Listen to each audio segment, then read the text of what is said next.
Jharkhand police की ओर से बड़े पैमाने पर जन शिकायत समाधान कार्यक्रम राज्य भर में चलाया गया है। 10 सितंबर से को राज्य के 21 जिलों में कैंप लगाए गए थे और जनता की शिकायतों को दर्ज किया गया था। डीजीपी के निर्देश पर इन शिकायतों की समीक्षा की जाएगी। इसके तहत 21 जिलों में सीनियर पुलिस ऑफिसर के नेतृत्व में कैंप लगा था। फिर से उन जिलों में भेजा जाएगा और शिकायतों पर कितनी कार्रवाई हुई है इसकी भी जांच की जाएगी।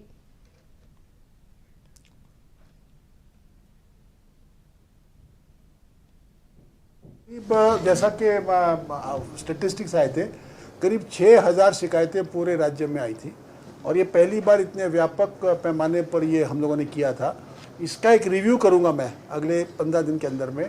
जो हमने पुलिस मुख्यालय से हर ज़िले में एक सीनियर अधिकारी को भेजा था और इन लोगों ने जाकर के अपनी देखरेख में कैंप को लगवाया था। अब अगले 15 दिनों में ये अधिकारी पुनः उन्हीं जिलों में जाएंगे।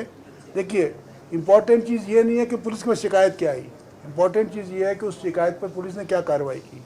तो शिकायतें हमें प्राप्त हुई है, कुछ पर त्वरित कार्रवाई हुई है, बहुत सारे पर कार्रवाई बाकी है। तो अगले 15 दिनों में हमारे अधिकारी वापस जिलों में जाएंगे और पता लगाएंगे कि इन कंप्लेंट्स पर, इन शिकायतों में क्या कार्रवाई हुई।